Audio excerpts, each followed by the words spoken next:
प्रणाम और आप सभी के आशीर्वाद एवं प्यार से हम श्रीमद् भगवत गीता का आज 18वां मोक्ष संन्यास योग का अभ्यास करेंगे। सर्वप्रथम हम सर्वज्ञ परमात्मा को नमन करेंगे। ओम श्री परमात्मने नमः। हमने पहले 17 अध्याय में कर्म योग पढ़ा, ज्ञान योग पढ़ा, ध्यान योग पढ़ा, हमने परमात्मा का परिचय पढ़ा, हमने आत्मा के बारे में पढ़ा, शरीर के बारे में पढ़ा, जो परिवर्तनशील है प्रकृति उसके बारे में पढ़ा, और जो सत है, जो परमानेंट है, जो अक्षर है, उस आत्मा के बारे में पढ़ा, और फिर परमात्मा के बारे में पढ़ा। हमने परमात्मा की विभूतियां देखी, अन्य विभूतियां, और हमने परमात्मा का विश्व रूप दर्शन किया। उसके बाद हमने गुण पढ़े जिससे हमारे स्वभाव बनते हैं, और वह गुण ही हमारा मूल कारण है हमको अलग अलग स्वभाव और संस्कार देने का, सतोगुण, रजोगुण और तमोगुण। उसके बाद बीच में हमने भक्ति योग भी पढ़ा, साकार और निराकार भक्ति, और आगे हमने क्षेत्रज्ञ योग भी पढ़ा था, जिसमें हमने शरीर और आत्मा के बारे में डिटेल में पढ़ा था। फिर 15वें अध्याय में हमने वो क्षर और अक्षर दोनों से उत्तम पुरुष पुरुषोत्तम के बारे में पढ़ा, और हमने समझा कि हमें मूल को जानना बहुत आवश्यक है। हम अपनी वासनाओं के कारण हम अपने मूल से बहुत दूर हो गए, और अब इतना ज्यादा कंफ्यूजन हो गया, या हमें समझ में ही नहीं आ रहा कि हमारी मूल कहाँ है। तो ये ज्ञान हमें प्रेरित करेगा, ये ज्ञान हमें क्लैरिटी देगा, स्पष्टता देगा कि हमारा मूल क्या है, और हम उस अपने तत्व से, जो स्वयं मैं हूँ, उस तत्व से हम कैसे मिल सकते हैं, जो मेरा स्वरूप है, सच्चित आनंद स्वरूप। और फिर हमने 17वें अध्याय में श्रद्धा के बारे में पढ़ा कि श्रद्धा के साथ ज्ञान होना आवश्यक है। सिर्फ श्रद्धा से काम नहीं चलेगा, तो हमें शास्त्रों का साथ लेना ही है और श्रद्धा के साथ लेना है। अब यहाँ तक आते आते अब अर्जुन का क्वेश्चन है कि मुझे आप यह संन्यास और त्याग के बारे में बताइए। ये संन्यास क्या है, ये त्याग क्या है। उसके भी पहले जो इस अध्याय का नाम है मोक्ष संन्यास योग, मोक्ष मतलब हमें मोक्ष, तो हमें अपने बंधन का कारण पूछते हैं कि हमें मुक्ति मिल जाए, हमें मोक्ष मिल जाए, मतलब हमें फ्रीडम मिल जाए। तो ये फ्रीडम हमें किस चीज से चाहिए, हमें यही नहीं पता कि ये हमें फ्रीडम किस चीज से चाहिए। हम सिर्फ बोलते हैं हमें शांति चाहिए, हमें आनंद चाहिए, पर हमारे में वो बंधन क्या है जो मुझे स्वतंत्र नहीं होने दे रहा। तो वो बंधन को हम समझ रहे हैं, और ये ज्ञान हमें हेल्प करता है कि ये बंधन क्या है। हमने यहाँ तक आते आते वो बंधन पढ़ा भी, पर हम इतने बरसों से अपनी जो लाइफ में लगे हुए हैं, तो वो जो बंधन है, वो आसक्ति है, उसको हम एकदम छोड़ नहीं पा रहे हैं। पर ये ज्ञान, हम धीरे धीरे इस ज्ञान का अभ्यास करते रहेंगे, तो एक दिन अवश्य हम उस बंधन से रहित हो पाएंगे। तो अर्जुन पूछते हैं, हे माँ बाहो, हे ऋषिकेश, हे केशनी सुदन। अब अर्जुन ने श्री भगवान को ये 3 नामों से संबोधित किया है। इनका मतलब क्या है। महाबाहु मतलब, महाबाहु जिसको हम बोलते हैं बहुत बलवान हो, जिसमें बहुत शक्ति हो। तो यहाँ पर जो माँ बाहु का कहने का मतलब है, वो सामर्थ्य का सूचक है, मतलब जो संपूर्ण विषयों को कहने में सामर्थ है। फिर ऋषिकेश, ऋषिकेश मतलब जो जिनकी इंद्रियां उनके कंट्रोल में हो, जो अपने इंद्रियों का मालिक हो, और जो अंतर्यामी हो, जो बिना कुछ हमारे प्रश्न पूछे ही हमारे उत्तरों का जवाब दे दे, उसको बोला गया है ऋषिकेश। और फिर तीसरा संबोधन किया है, हे केशनी सुदन। केशनी सुदन का मतलब है जो विघ्नों को दूर करे, और केशनी एक असुर का नाम था, एक राक्षस का नाम था, जिसका वध श्री कृष्ण ने किया था, इसलिए उनका नाम केशनी सुदन पड़ा। तो अर्जुन ये 3 नाम से संबोधित करके कहते हैं, मैं संन्यास और त्याग के बारे में जानना चाहता हूँ। अब अर्जुन के ये जो मन में जिज्ञासा थी, अर्जुन ये चाहते थे कि ये संन्यास और त्याग को मैं समझकर उसको अपने जीवन में अप्लाई करूं, उस अनुसार में जीवन जीऊं। कई लोगों की जिज्ञासा इसलिए होती है कि सिर्फ नॉलेज हम इकट्ठा करके अपने पास रख लें और बताने के लिए कि हमको नॉलेज है। पर यहाँ पे अर्जुन की जिज्ञासा थी, इस ज्ञान को ले, संन्यास और त्याग को समझे और उसको अपने जीवन में अप्लाई करें, जो कि हमें सबको करना है। अब संन्यास से यहाँ मतलब है, जो सेकंड अध्याय में भी अर्जुन ने, सेकंड अध्याय के बाद तीसरे अध्याय में अर्जुन ने पूछा था श्री कृष्ण से, जब ज्ञान इतना श्रेष्ठ है तो आप मुझे कर्म में क्यों लगा रहे हो। तो अर्जुन का वहां मतलब था कि सीधा मैं ज्ञान ही क्यों नहीं हासिल कर लूं, ये पूरे अपने संसारिक कर्म छोड़कर और ज्ञान प्राप्त करने चले जाऊं। तो उसी को सांख्य बोला गया है, ज्ञान योग को सांख्य योग बोला गया है। और सांख्य मतलब, एक और मतलब जो सांख्य का है कि संख्या, तो बहुत बार अप्लाई करने से यह जो ज्ञान है, एक दो बार अप्लाई करने से काम नहीं बनेगा, ये कंटिन्यूसली हम अप्लाई करते रहेंगे तो हमें समझ आएगा और हमारे मन बुद्धि में परिवर्तन आएगा। तो यहाँ सांख्य योग को संन्यास से संबोधित किया है और जो त्याग है उसको कर्म योग से संबोधित कर रहे हैं। तो ऐसा कहना है, यहाँ जो संन्यास पूछा गया है उसका मतलब है सांख्य योग ज्ञान, और जो त्याग पूछा गया है उसका मतलब है कर्म योग। अब श्री भगवान यहाँ बोलना शुरू करते हैं दूसरे श्लोक से। श्री भगवान उवाच, तो श्री भगवान सबसे पहले तो यह बताते हैं कि कुछ विद्वान लोगों का अलग अलग मत है। कुछ कहते हैं कि काम कर्मों को त्याग करने का नाम संन्यास है, कुछ कहते हैं संपूर्ण कर्मों के फल को ही त्याग कर दो, वह संन्यास है। कई कहते हैं कर्मों को दोष की तरह पूरे कर्म ही त्याग कर दो, और कई कहते हैं कि यह कर्म तो त्याग नहीं किए जा सकते, पर उन कर्मों को यज्ञ, दान और तप के भांति करो, वही त्याग है। पर बिना सोचे समझे कुछ भी छोड़ने का नाम संन्यास या त्याग नहीं है। अब हम छोड़ भी क्या सकते हैं? शरीर तो हम छोड़ नहीं सकते, शरीर है तो हमें कर्म भी करना पड़ेगा, तो हम कर्म नहीं छोड़ सकते। अब कर्म के लिए इच्छा होना आवश्यक है, तो इच्छा नहीं छोड़ सकते। तो हम छोड़ क्या सकते हैं? हम वही छोड़ सकते हैं जो हमारा नहीं है। और ऐसा देखा जाए तो कोई भी चीज हमारी नहीं है। जैसे ये जितनी भी चीजें हैं, हमने कुछ भी प्रोड्यूस नहीं की, ये 5 तत्वों से मिली हुई है, वह रॉ मटेरियल है, पर मैंने उसको अपना मान लिया है।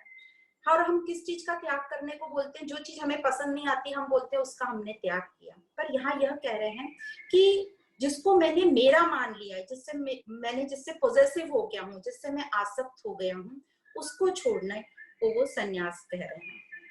पर इस अध्याय में कृष्ण अर्जुन से कहते हैं कि तुम इंजॉय करो, जब मजा करो, मौज करो। 11वें अध्याय में बोला है, इस युद्ध में हिस्सा लो, इस युद्ध को जीतो और उस राज्य को एंजॉय करो, उसका पूरा सुख उठाओ। तो जब अर्जुन को सुख उठाने के लिए बोल रहे हैं तो हमें क्यों छोड़ने के लिए बोलेंगे? तो इससे ये समझ में आता है कि छोड़ना क्या है, यही डेफिनेशन हमारी गलत हो रही है। तो अब यहाँ आगे बताते हैं कि संन्यास क्या है।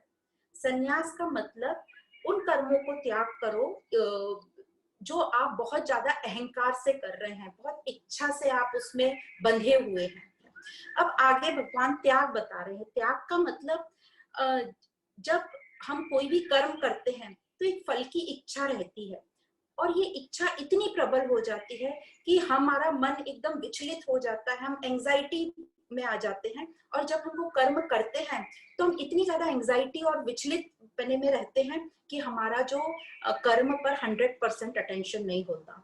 तो जब हमारा 100% कर्म पर अटेंशन नहीं होता तो फल भी हमें ठीक नहीं मिलता। तो ये जो फल की इच्छा से जो आसक्ति है उसको छोड़ने का नाम वो त्याग बोल रहे हैं, और इसकी हमें प्रैक्टिस करनी है। यदि ये समझ हो कि आज जो हम कर रहे हैं कर्म, वही बेहतरीन तरीके से यदि हम करेंगे तो वही हमारा कल फल होगा। यह ज्ञान से हमें समझ में जब आएगा तो हमें शांति मिलेगी। यह ज्ञान हमें शांति भी देगा और हमें अपने कर्मों में कामयाबी भी देगा। तो ये जो 2 रास्ते बताए हैं, एक तो संन्यास और एक त्याग, जो अर्जुन ने पूछा है। तो ये जो पहला जो संन्यास बताया है उसका ये मतलब बोल रहे हैं, जो हम सब समझते हैं कि पूरा अपना घर संसार छोड़ दो या छोड़कर दीक्षा ले लो और वहां आश्रम में बैठकर सिर्फ ज्ञान की पढ़ाई करो, ज्ञान अर्जित करो। तो यह जो रास्ता है यह उन लोगों के लिए बताया गया है जिनकी पूरी तैयारी है और जो उस अवस्था तक पहुंच गए हैं कि हमको संसारिक कर्मों में या संसारिक जीवन में नहीं रहना है और एक अलग सीधा ज्ञान को प्राप्त करना है। और जो दूसरा है रास्ता त्याग का, वो हमारे लिए है, वो हमारे जैसे लोगों के लिए है जो सब अभी हम कर्म प्राणी हैं। तो अर्जुन के लिए भी यही रास्ता था, क्योंकि अर्जुन जो था वो कर्म प्राणी था। उसको वो बहुत एक महान योद्धा था, क्षत्रिय था। उसने अपने वनवास के समय में, पूरे समय में वो अपने आप को तैयार कर रहा था कि मैं और श्रेष्ठ योद्धा कैसे बन जाऊं। तो इस प्रकार अर्जुन के लिए और हम सब के लिए जो कर्म प्राणी हैं उनके लिए जो दूसरा रास्ता बताया है वो है, जिस तरीके से जो हम त्याग के रास्ते पर चलने वाले हैं, वह है यज्ञ, दान, सेवा, तप जो हम करेंगे उसके द्वारा जो अब जब हम जीवन निर्वाह करेंगे वह हमारे मन बुद्धि को शुद्ध करेगा। और जब हमारा मन बुद्धि शुद्ध हो जाएगा तो हमें शांति की प्राप्ति होगी, हमारे में समता आएगी, बैलेंस आएगा और हम ध्यान योग की तरफ बढ़ेंगे। और जब हम ध्यान योग की अवस्था में आएंगे तो ये मोक्ष और मुक्ति की भी इच्छा समाप्त हो जाएगी और हम स्वयं का साक्षात्कार कर पाएंगे, हम अपने स्वयं के स्वरूप से मिल पाएंगे।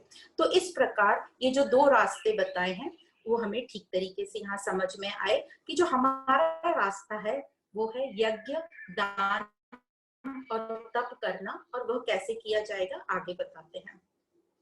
आगे भगवान अर्जुन को संबोधित करते हैं, हे भरतवंशियों में श्रेष्ठ, अर्जुन को कह रहे हैं अभी तुम संन्यास और त्याग जो तुमने प्रश्न पूछा है इन दोनों के बारे में जो मैं बताऊंगा, पर उसके पहले मैं तुम्हें त्याग के विषय में मेरा क्या निश्चय है वह मैं बताना चाहता हूँ। तो त्याग के बारे में ज्यादा बोला गया है क्योंकि जो त्याग है, त्याग से हमारी आध्यात्मिक उन्नति होती है, त्याग से हम अपने आध्यात्मिक यात्रा में आगे बढ़ सकते हैं। और जो त्याग का परिणाम होता है वही संन्यास होता है। तो कर्मों में जब हम त्याग भाव होगा तभी हम जो है फल में सन्यासी हो पाएंगे। मतलब हमें फल की इच्छा जो है, फल भोगने की इच्छा या फल पाने की इच्छा, उससे हम थोड़ा वैराग हो पाएंगे, उससे हम आसक्ति रहित हो पाएंगे। तो यहाँ त्याग और संन्यास को बहुत अच्छे से बताया गया है कि त्याग का परिणाम ही संन्यास है। और अब हमें आगे बताएंगे कि त्याग किसका करना है। अब यह जो यज्ञ, दान, तप हमको बताया गया है, उन कर्मों का तो त्याग करना ही नहीं है, उन्हें तो करना ही करना है। वे तीनों तो हमारे मन, बुद्धि और इंद्रियों को शुद्ध करेंगे। जैसे वाटर प्यूरिफायर हम लगाते हैं अपने घरों में, उसी प्रकार यह ज्ञान से जब हम यज्ञ, तप और दान करेंगे तो हमारा मन, बुद्धि और इंद्रियां शुद्ध होंगे। और हमें अपने जो नियतम कर्म है उसका त्याग नहीं करना है, पर त्याग हम फिर किसका करेंगे, हमारे काम्य कर्म का और निषिद्ध कर्म का। काम्य कर्म मतलब जो अहंकारवश इच्छा जो प्रबल हो जाती है और हम वो जरूरी नहीं है हम फिर भी करते हैं। और दूसरा निषिद्ध कर्म मतलब जो नहीं करने लायक कर्म है वो हम करते हैं। तो आगे भगवान कहते हैं, हे पार्थ, यज्ञ, तप, दान इन कर्मों को अर्थात सभी कर्मों को, इनके अलावा भी यदि कोई आप कर्म कर रहे हो तो सभी कर्मों को आसक्ति और फल की इच्छा का त्याग करके करना चाहिए। तो आसक्ति और फल में जो आसक्ति है और कर्मों में जो आसक्ति है, उन दोनों की इच्छा का त्याग हमें करना है। फल तो मिलेगा ही मिलेगा और फल वो हम उसको एंजॉय भी करेंगे, पर जो आसक्ति है हमारी उसका हमें त्याग करना है। अब ये जो आसक्ति और इच्छा, जो आसक्ति है कई बार वो इतनी सूक्ष्म होती है कि हमें समझ में नहीं आती कि हम पॉजेसिव हैं या हम अटैच्ड हैं या हम आसक्त हैं, पर जो इच्छा है वो हमें दिख जाती है। तो कहा जाता है जो आसक्ति है वो बहुत ही सूक्ष्म होती है और इच्छा जो होती है वो स्थूल होती है, ग्रॉस होती है, हमें दिख जाती है। तो कर्म फल दोनों से आसक्ति रहित होकर चलना है। अब ये आसक्ति रहित कैसे होंगे, तो साधक कैसे चलेगा ये आसक्ति रहित होने के लिए। तो जब ये ज्ञान से हमारा विवेक जागृत हो जाता है और हमारी ये जो बुद्धि बहुत कुशाग्र और कुशल हो जाती है तो हम अपने कर्तव्य कर्मों में लग जाते हैं। और कर्तव्य कर्म जिसको हम नियतम कर्म बोलते हैं, ऑब्लिगेटरी ड्यूटीज। तो मैं जब कर्तव्य कर्म में हम लगे रहते हैं तो हम अपने आत्म स्वरूप, अपने लक्ष्य, हमारा लक्ष्य बहुत ऊंचा हो जाता है और हम अपने एम को, अपने आत्म स्वरूप के एकदम करीब होते हैं और हमारा ध्यान उस तत्व की ओर होता है, उस सत्य की ओर होता है।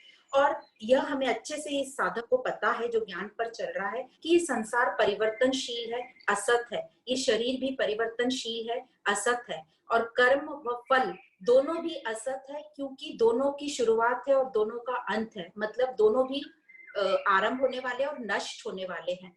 तो कर्म व फल दोनों की आसक्ति को छोड़ने को ही यहाँ पर त्याग कहा गया है।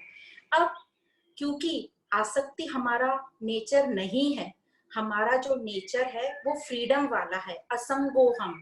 जैसे हमने 15वें अध्याय में पढ़ा भी था कि ये जो वासनाओं को कैसे काटा जाए, तो उसमें शब्द आया था असंग शस्त्र दृढ़नेन छित्वा, असंगता से करो। असंगता मतलब डिटैचमेंट, और उसके लिए शस्त्र क्या बताए थे, विवेक और वैराग। जो हमें ज्ञान से मिलेगा, उनसे ही हम ये कट कर सकते हैं। मतलब मानसिक रूप से हमें कट करना है।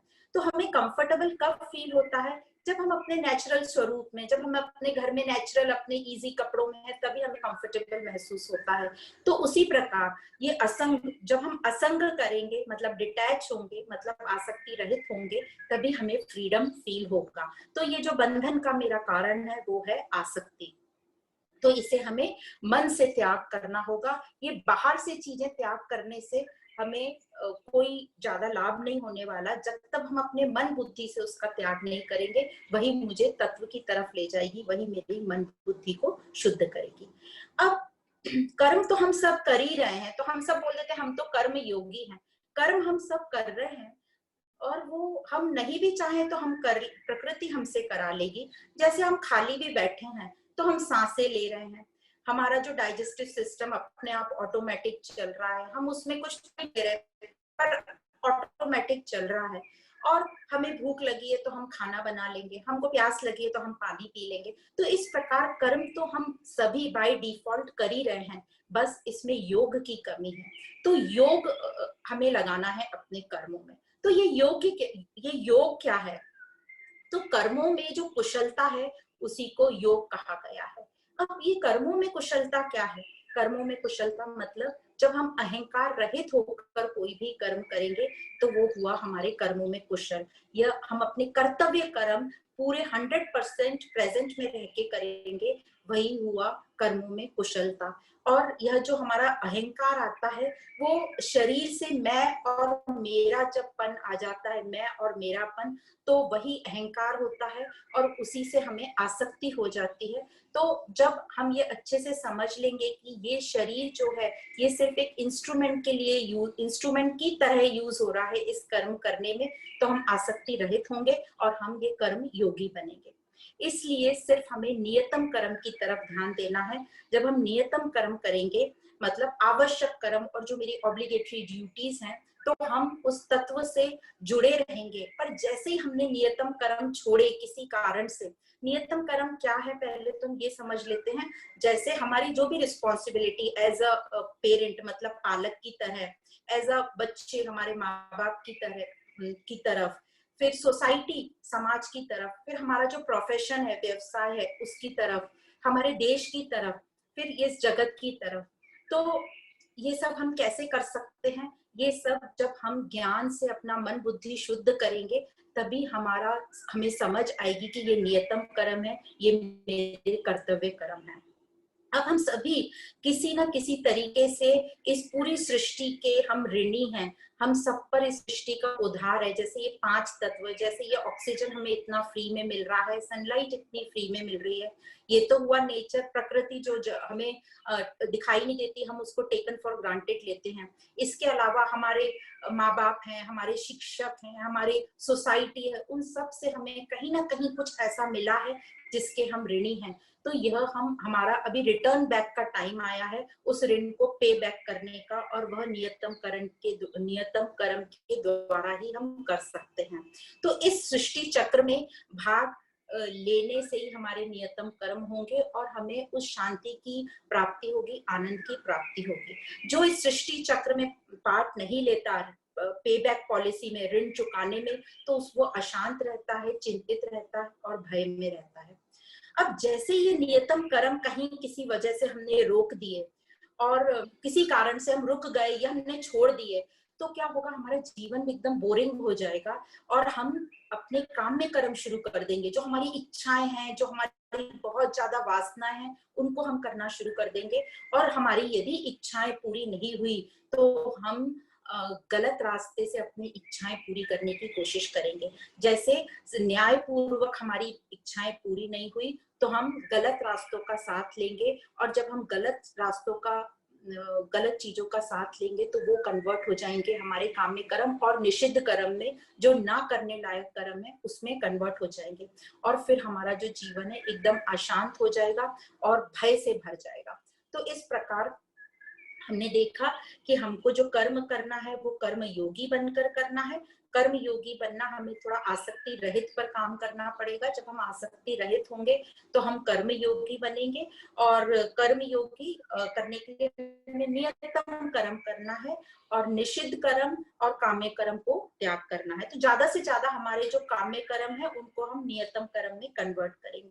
अब कैसे ये हमारे काम्य कर्म जो है नियतम कर्म बन सकते हैं? तो जब हमारी बुद्धि बहुत ज्ञान से कुशल हो जाएगी तो अपने आप इच्छाओं को ठीक से स्कैन करके उन इच्छाओं को सही दिशा में लगाएगी, और हमारा जब लक्ष्य ऊंचा हो जाएगा तत्व प्राप्ति का, जैसे यहाँ का है, तो या फिर हमारे कोई दूसरे लक्ष्यों उस पर हम पक्के होंगे, तो जो बाकी जो इच्छाएं वो हमारी सब समाप्त हो जाएंगी। छोटी मोटी इच्छाओं के लिए मन में जगह नहीं रहेगी।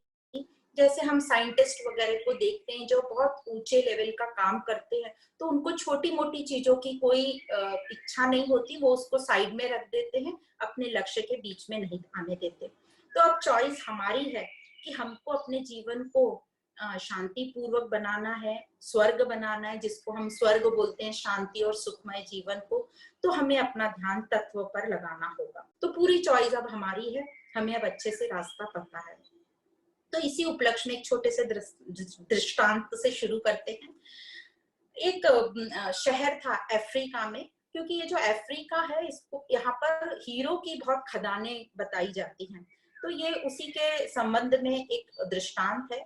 अफ्रीका में एक गांव में एक किसान के पास बहुत जमीन थी और बहुत अच्छी उसकी खेती चल रही थी, पर अचानक उसको कहीं से ये न्यूज मिली कि कहीं पास में थोड़ी दूर पर ही हीरो की खदानें हैं। तो उसने वह अपना पूरा खेत एक दूसरे व्यापारी को बेच दिया और वो निकल गया हीरो की खदानों की खोज में। अब कुछ साल बीत गए और यह जो व्यापारी था जिसने इस किसान का खेत खरीदा था, वो बहुत मेहनत लगन से इस खेत पर काम कर रहा था। एक बार इस व्यापारी के घर एक हीरे का व्यापारी आया और कुछ देर बैठा उनके घर। जब वो वहां बैठा उसके फार्म हाउस पे, तो उसने उनके मेज पर, टेबल पर एक बड़ा सा पत्थर रखा हुआ देखा। तो ये जो हीरो का व्यापारी था उसने इस व्यापारी से पूछा जिसका ये खेत था कि अरे ये इतना सुंदर पत्थर तुम्हारे पास कहाँ से आया? तो ये जो व्यापारी था जिसने ये खेत खरीदा था, इसने कहा अरे ये पत्थर तो मेरे खेत में बहुत सारे पड़े हैं, इसमें ऐसी क्या बात है? तो हीरे का व्यापारी बोलने लगा नहीं नहीं, ये पत्थर तो बहुत अमूल्य है, मुझे बताओ कहाँ है तुम्हारे खेत में? तो उसने जाके अपने खेत के बाजू में जो इतने पत्थर पड़े थे वो बताए। तो ये जो हीरे का व्यापारी था ये बोला कि यहीं पर है हीरो की खदान। इसका ये मतलब हुआ कि जो पहले वाला किसान था वो यह सोच के छोड़कर चला गया वो खेत कि मुझे आगे हीरो की खदानें मिलेंगी, हालांकि उसी के खेत में हीरो की खदान थी। तो तत्व हमारे पास है, पर हम उसे बाहर ढूंढते रहते हैं, खोजते रहते हैं। तो अब हमें ये समझ में आया कि मैं ही वो तत्व हूँ, मैं वो स्वयं ही हूँ, तो मुझे अपने स्वयं पर ही काम करना है। पर एक्चुअली हम तत्वों पर ध्यान ही नहीं देते और हम प्रकृति में रमते रहते हैं। कहाँ रमते रहते हैं हम कि ये मुझे पसंद है, वो मुझे पसंद नहीं है, ये अच्छा है, ये खराब है, वो ठंडा है, वो गर्म है, किसी की निंदा किसी की कीर्ति करते रहेंगे। तो इस प्रकार हम इसमें लगे रहते हैं और बाद में हम सोचते हैं कि कोई जादू हो जाए और मेरी लाइफ एकदम बदल जाए। तो बाहर से कोई जादू नहीं होने वाला। यह जो पावर है, ये जो जादू का पावर है मुझ में अपने तत्वों खोजने का, वह सिर्फ मेरे ही पास है, जिससे मैं अपने जीवन में आनंद और खुशी ला सकती हूँ। तो चेंज हमको अपने को करना है, वो हमारे पास ही पावर है। तो हमें, हमारे मन में रहता है बदला लेने का, ईर्ष्या द्वेष, तो यहाँ कहा गया बदला मत लो, बदल जाओ, और वो बदलने का पावर हमारे पास है। पर सबसे पहले तो हमें ये समझना है कि हम द्वंद्वों में जकड़े हुए क्यों हैं, क्यों हम आसक्त हैं? क्योंकि हमको लग रहा है कि सब सुख है, खुशी बाहर से मिलेगी, कोई मुझे बाहर से कीर्ति दे, कोई मुझे बाहर से पैम्पर करे, तो मुझे खुशी मिलेगी और आनंद मिलेगा। पर अब हमें ये अच्छे से समझ में आ गया कि बाहर से हमें कुछ नहीं मिलने वाला, और जो मिलेगा वो टेम्पररी रहेगा, परिवर्तनशील रहेगा। तो इस उपलक्ष्य में भी एक अच्छी सी एक दृष्टांत आता है राजा सिकंदर का, अलेक्जेंडर द ग्रेट। एक बार जो राजा सिकंदर था, हम सब जानते हैं कि उसका हमेशा से ये उद्देश्य था कि मैं पूरे विश्व को जीत कर और उसका राजा बन जाऊं, मैं सबसे पावरफुल बन जाऊं। तो उसके मन में ये भी इच्छा थी कि मुझे कहीं से कोई ऐसा अमृत पिला दे जिससे मैं कभी ना मरूं, तो मैं पूरे टाइम जिंदगी, पूरी अपनी जिंदगी शासन करूंगा इस पूरे जगत पर। तो ऐसा कहते हैं कि किसी मुनि ने उसने कहा कि जाओ उधर जंगल में दूर एक सरोवर है, वहां का पानी पी लो, वहां का पानी पीने से लोग अमर हो जाते हैं। तो राजा सिकंदर वहां पहुंचे और वो नीचे झुके और उन्होंने अपने हाथ में पानी भरा। अब जैसे ही उन्होंने अपने हाथ में पानी भरा और वो पीने ही वाले थे, तभी वहां पर एक कौवा बैठा था। तो उस कौवे ने कहा, राजा सिकंदर, ये जल ग्रहण करने के पहले आप मेरी दशा देख लो। तो उस कौवे की तरफ देखा तो उसका शरीर बहुत ही जर्जर हुआ था, बहुत ही बुजुर्ग लग रहा था। तो कौवे ने कहा कि इस सरोवर का जल मैंने पिया हुआ है और कई करोड़ों साल से मैं यहाँ बैठा हूँ, और मैं चाहता हूँ मेरा ये शरीर त्याग कर दूं, क्योंकि अब ये शरीर कुछ भी काम का नहीं है, जर्जर हो गया है। मैंने अपने जीवन काल में अपनी कितनी कितनी पीढ़ियां देख ली हैं, और मैं इतना दुखी, मतलब शरीर से मैं इतना ज्यादा परेशान हो रहा हूँ, पर मैं ये नहीं छोड़ पा रहा क्योंकि मैंने ये जल पी लिया अमरता का। तो तुम ये जल पीने के पहले ये समझ लो कि तुम्हारी क्या दशा होगी ये जल पीने से। यह सुनते से सिकंदर को समझ गया कि ऐसी अमरता पाकर कुछ फायदा नहीं है, जिससे मेरा जो शरीर है इतना जर्जर हो जाए और मैं मौत के लिए रुका रहूं पर मौत आए ही नहीं मेरे पास।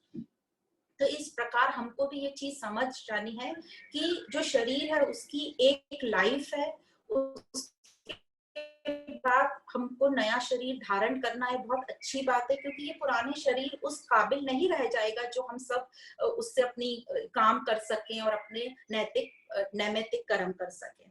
तो इस प्रकार हमने भी आसक्त होकर और बाहर से खुशियां चाह चाह कर अपने लाइक्स डिसलाइक्स द्वंद्वों में पड़कर हमने अपनी लाइफ इतनी छोटी कर ली कि हमारी कहीं फिटिंग ही नहीं होती। हमें हर चीज बुरी लगती है, हर चीज में दोष ही लगता है, क्योंकि जो हमारी ये बुद्धि है, ये हमारी बुद्धि की धारणा ही इतनी गलत हो गई है, हमारी बुद्धि मैली हो गई है, मन बुद्धि धुंधली हो गई है, और कहते हैं मन हमारा बहुत ही मैला हो गया है।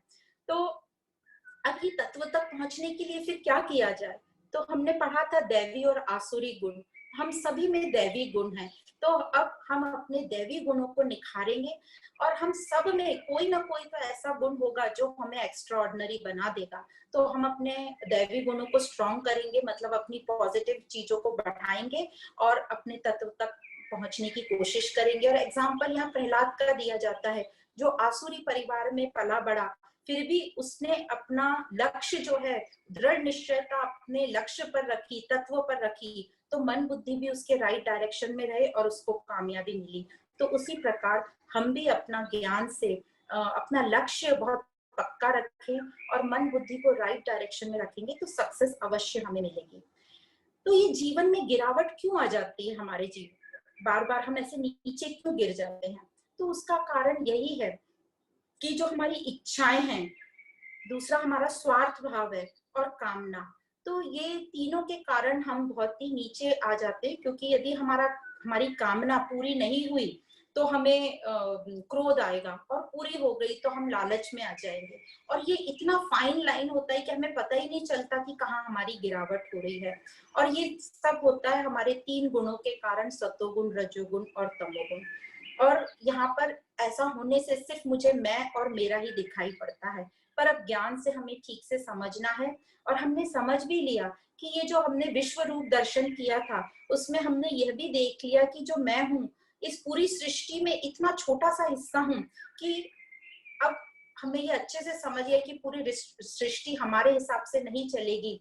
तो मेरा कर्तव्य क्या है, मेरा रोल जो है बेस्ट अपना रोल प्ले करूं। तो हमारे जीवन में एक दिन में भी जो हमारे बहुत सारे रोल आते हैं, उन सब रोल को हम बेस्ट तरीके से प्ले करें, रोल में मिक्सिंग नहीं करें। एक रोल से दूसरे रोल में जब हम जाते हैं तो उसको मिक्सिंग नहीं करें। हमने पहले भी एग्जाम्पल देखे हैं, जैसे हम कोई माँ बन के बच्चे के साथ हैं और थोड़ी देर बाद हमें बहू का रोल या कोई टीचर का प्रोफेशनल रोल करना है, तो हम एक रोल का गुस्सा दूसरे रोल पे निकालते हैं, तो बहुत सारी परेशानियां आती हैं। तो अपना रोल अच्छे से निभाना ये हमारा कर्तव्य है, और यह रोल निभाते टाइम पूरा 100% रहना है, रोल में मिक्सिंग नहीं करना है, इंजॉय करना है अपनी लाइफ को, पर आसक्त नहीं होना है। और किसी पे डिपेंड नहीं, निर्भर नहीं होना है, क्योंकि सब कुछ परिवर्तनशील है। तो यदि हम चेंज को एक्सेप्ट कर लेंगे, यदि हम चेंज को स्वीकार करेंगे, तो हम हमेशा आनंद में रहेंगे, मौज में रहेंगे। पर हम क्यों नहीं कर पा रहे हैं? हम इसलिए नहीं कर पा रहे क्योंकि हम अपने विचारों में, अपनी मान्यताओं में इतने जकड़े हुए हैं कि हमको लगता है सब संसार हमारे हिसाब से चले। और हमें एक बहुत बड़ी गलतफहमी है कि हम जो है आए हैं सबको सुधारने के लिए, या मेरा ये रोल है सबको सुधारने का। पर अब हमें ये समझ में आया, और ये हम सुधारने के चक्कर में कोई सुधरता तो नहीं है तो हम दुखी होते हैं, पर अब हमें ज्ञान से समझ में आया कि मैं तो आत्मा हूँ और सुधरना मुझे है। हमें दूसरों को नहीं सुधारना है, हमें खुद को सुधरना है। और हमारी जो इतनी उपाधियां हम ले लेते हैं अपने ऊपर कि मैं ये हूँ, मैं ऐसा करती हूँ, उन सब से हमें बाहर निकलना है। और हम थोड़ी देर के लिए भी यदि ये समझ लें कि हम कोई उपाधि न रखें, और हम सिर्फ ये समझे कि मैं मनुष्य हूँ और तत्व से मैं आत्माकार हूँ, परमात्मा की हूँ, तो हमें इतना लाइट फील होगा, स्वतंत्र फील होगा। और इसी को कहते हैं अपना बल। तो ये पावर मेरे में है, मैं अभी चाहूं तो हम अभी अपने आप को फ्री फील कर सकते हैं। पर हम सोचते हैं बाहर से कोई पावर मिलेगा, ये सब चीज मेरे हिसाब से हो जाएगी तो मैं फ्री फील करूंगी। तो ये जो बल है, पावर है, ये मेरे अंदर है। अब इस बल को बोलते हैं आत्मबल। अब ये जो आत्मबल है, यही हमारी बुद्धि को बुद्धि बल देता है, मन को मनोबल कहा गया है। और इससे भी एक और चीज है जो हमारे शरीर में बल होता है, उसको बोलते हैं बाहुबल। तो हमारे पास पावर है, अलग अलग तरह का पावर है, अलग अलग बल है हमारे पास। तो जो सबसे पहले नीचा वाला है जिसको बोलते हैं शरीर का बल, वो है बाहुबल, हमारी फिजिकल स्ट्रेंथ। फिर है हमारा मनोबल, जो हमारे भावनाओं को, हमारे इमोशंस को, हमारे विचारों को प्रेजेंट में रखता है।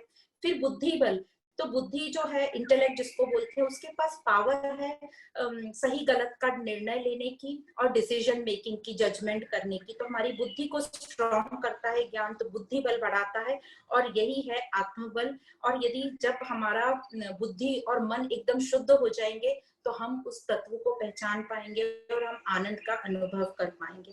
तो जब हम सिर्फ बिना ज्ञान से, मन बुद्धि से काम करेंगे, तो वो काम हमारे निस्वार्थ भाव से होंगे, उसमें हमारे को चिंता ज्यादा होगी और हम इतना उसमें आनंद नहीं फील कर पाएंगे, करेंगे तो टेम्पररी होगा।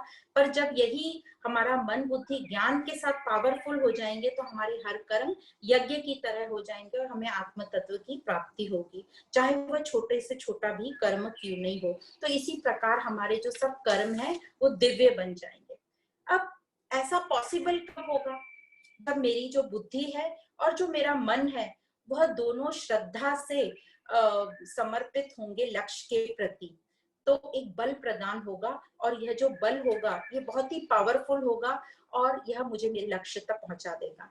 जिस प्रकार हम देखते हैं कि जो क्रिकेट खेलने वाले या स्पोर्ट्स में या संगीत में आप देखेंगे, वो इस तरीके से लग जाते हैं अपने लक्ष्य की तरफ कि वो पूरे तन मन धन से उसमें लगे रहते हैं, तो हम उनकी कामयाबी भी देख सकते। दिया है बंदर, और बंदर की एक विशेषता रहती है, बहुत ही अस्थिर रहते, चंचल रहते, एक डाली से दूसरी डाली ऐसे छलांग मारते रहते हैं। पर वही हनुमान ने जब राम का साथ ले लिया, राम मतलब आत्मा, तो जब वो आत्मा में टिक गया तो वो एकदम स्टेबल हो गया, स्टडी हो गया। तो इसी प्रकार जब हम एक तत्व का या एक लक्ष्य का के साथ जुड़ जाते हैं, तो जो हमारा चंचलपना है, अनस्टेबिलिटी है, वो स्टेबल हो जाते हैं, स्थिरता आ जाती है हमारे में। तो इस प्रकार यहाँ बताया गया कि आगे जो बताया जा रहा है वह ये कि त्याग जो है वो 3 प्रकार के होते हैं गुणों के अनुसार, सात्विक, राजसिक और तामसिक। पहले एक और चीज बतानी, जो सात्विक स्वभाव वाले हैं वो अनासक्त होकर एंजॉय करते हैं, क्योंकि आसक्ति नहीं रहती कोई भी चीज में, तो अच्छा हो या खराब वो एंजॉय करेंगे और कोई अटैच नहीं। और जो राजसिक होते हैं आसक्त रहते हैं, इससे कभी खुशी मिलती है, कभी दुख मिलता है। पर जो रहते हैं वो दोष निकाल। इन तीनों के हिसाब से त्याग को 3 में डिवाइड किया है, सात्विक त्याग, राजसिक और तामसिक त्याग। तो सबसे पहले हम तामसिक त्याग पढ़ेंगे।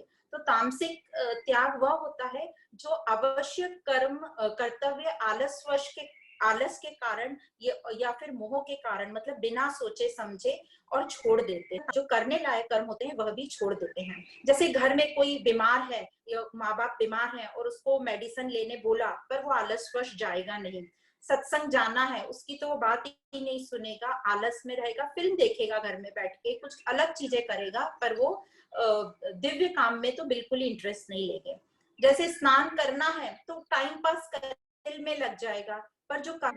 फिर दूसरा है रजस त्याग। रजस त्याग मतलब सुख और आराम के लिए करने लायक कर्म भी वो नहीं करते। उनको लगता है बहुत जैसे किसी का हॉस्पिटल से फोन आएगा कि हमें आपको आपकी मदद की जरूरत है, तो वाले होते हैं वो बिना सुख बिना फल की इच्छा तथा आसक्ति का त्याग करके अपने नियतम कर्म करते ही हैं, किसी भी हाल में वो अपने नियतम कर्म का त्याग नहीं करते। तो इस प्रकार यह लोग सात्विक त्याग स्वभाव वाले कहे जाते हैं।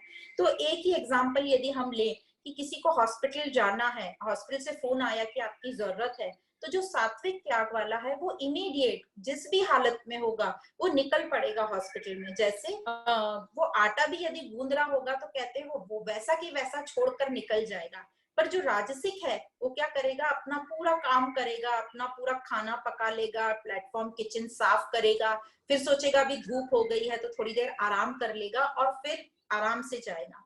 और जो तामसिक त्याग वाला है वह तो जाएगा ही नहीं, वो टालता रहेगा और वो जाएगा नहीं। तीन त्याग शुद्ध जो असली त्याग होता है वो तो सात्विक ही होता है और वह हमें अपने स्वयं के नजदीक रखता है। और वाले उनका जो त्याग है, क्योंकि फल की आसक्ति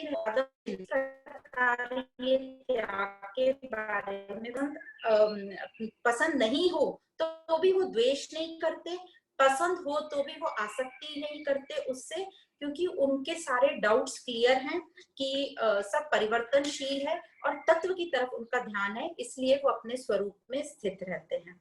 अब आगे बताते हो, हमने कर्म योग पढ़ा अभी तक ज्यादा, पर अब भगवान हमें इस कर्म को योग कैसे बनाना है, ये यज्ञ दान और तप में कैसे कन्वर्ट करने के लिए अब आगे थोड़ा ज्ञान हमको सिद्धि देने के लिए 5 कारण बताए गए हैं। तो ये 5 कारण है अधिष्ठान। सबसे पहला है अधिष्ठान। अधिष्ठान मतलब जहां ये कर्म होंगे, तो कहाँ होंगे, हमारे शरीर में होंगे या ये शरीर जिस देश में है उसमें होंगे। तो शरीर अधिष्ठान फर्स्ट है। सेकंड है कर्ता। ये कर्ता कौन है, और जो हमें कारण मतलब ज्ञान से जब हमारा मन बुद्धि बहुत तीव्र नहीं है, विवेकपूर्ण नहीं है, हमें उस जड़ चेतन के भीतर का डिफरेंस नहीं पता है, हमें ये नहीं पता कि प्रकृति से करा रही है, तो हमारे में एक अहंकार आता है और हमको लगता है हम कर रहे हैं, तो यह हुआ कर्ता, अहंकार। अब तीसरा है करण। करण मतलब हमारे ये जो क्रिया करने के साधन, हम किस किस चीजों से करते हैं, क्या इंस्ट्रूमेंट्स हैं जिससे हम ये कर्म करते हैं, तो वो है हमारी इंद्रियां। तो 5 कर्म इंद्रियां, 5 ज्ञान इंद्रियां, मन बुद्धि और अहंकार। तो ऐसे 13 यूनिट हैं जिनको करण बोला जाता है। फिर आता है चेष्टाएं।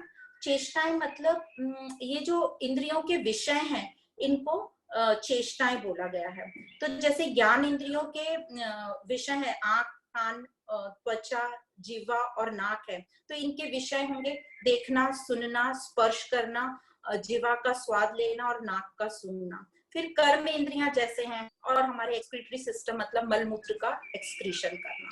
तो इस प्रकार यह चेष्टाएं हुई। फिर होता है दैव। दैव मतलब जैसे देव बुद्धि हम बोलते, देव मतलब हम परमात्मा को संबोधित कर रहे हैं, तो देव मतलब यहाँ बोल रहे हैं जो हमारी चेतनता है, जो हमारा ज्ञान है, इन सबको देव बोला गया है। और यहाँ देव का मतलब है कि संस्कार मतलब है। तो मनुष्य जैसे कर्म करता है वैसे ही उसके संस्कार होते हैं, वैसे ही उसका अंतःकरण होता है। तो सभी में अच्छे बुरे भी संस्कार होते हैं, अच्छे भी होते हैं बुरे भी होते हैं, पर इन 3 का संग रहे, मतलब संग मतलब कंपनी, विचार और शास्त्र। तो जिन लोगों का हम संग करते हैं, जिन चीजों का संग करते हैं, जिन चीजों का हम विचार करते हैं और शास्त्र, इन तीनों से हमारे संस्कारों को बल मिलता है। तो इसीलिए कहते हैं कि अच्छा संग रखो, अच्छे विचार करो और अच्छी किताबें पढ़ो, तो हमारे संस्कारों को बल मिलता है। अब ये जो हमने 5 चीजें पढ़ी, अधिष्ठान पूरा होता है, और यह इसलिए बताया जा रहा है ताकि हम ये याद रखें कि हम किसी भी हमें क्रेडिट नहीं ले सकते कि हमने किया है, और हम ये अहंकार जो हमारी डूअरशिप है उससे अमर है। ये व्याकरण है, नहीं समझ में आएगी कोई बात नहीं, सुनते रहेंगे तो हमें कुछ कुछ आ गया और जिस प्रकार हम अपने को शरीर आत्मा है, तो हम अपने आप को सब समझ के, ये व्याकरण समझकर, अब इस प्रकार अपने को हम कर्ता नहीं मानेंगे, क्योंकि अब हमें समझ गया कि हम नहीं कर रहे हैं, हम तो शरीर है ही नहीं, ये सब जो 5 चीजें बताई ये कर्म कर रहे हैं, तो हम अपने आप को कर्ता नहीं मानेंगे और हम कहीं ना कहीं अब साक्षी भाव में आ जाएंगे। साक्षी भाव में जब आएंगे तो मतलब मैं नहीं कर रही हूँ, तो हमारे में त्याग का भाव होगा, मैं नहीं कर रही हूँ, मैं मेरापन नहीं होगा।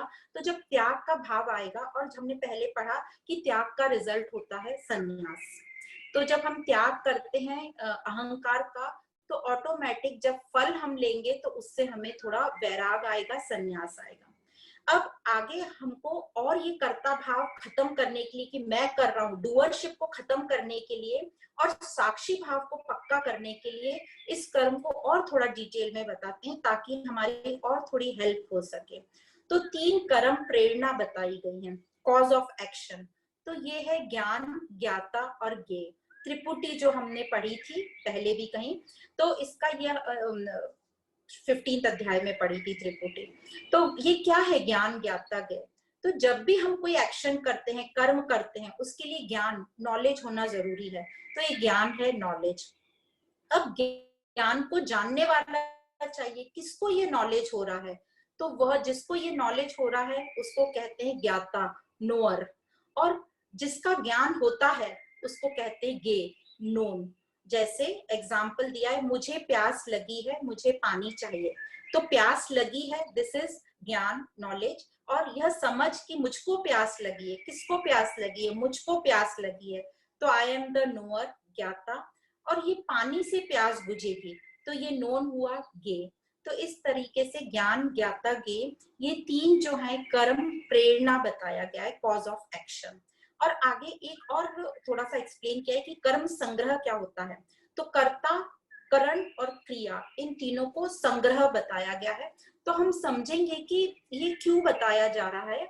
ये इसलिए बताया जा रहा है कि ताकि हमें ठीक से समझ में आए कि ये कर्ता, करण, क्रिया, ये अधिष्ठान, चेष्टाएं, ये सब मिलकर मुझसे अज्ञानवश, अहंकार से आसक्ति डेवलप कर कर और कर्म जो हम करते हैं। पर यही ज्ञान से जब हमें समझ में आ जाएगा कि मैं नहीं कर रहा हूँ, मैं शरीर नहीं हूं, तो I am not the doer, it is प्रकृति, प्रकृति से करा रही है, गुण गुण मुझसे करा रहे हैं। वह ज्ञान से मुझे क्लैरिटी होगी और मुझ में साक्षी भाव आएगा। फिर आगे बताते हैं, विचार भी 3 प्रकार के होते हैं, सात्विक विचार, राजसिक विचार और तामसिक विचार।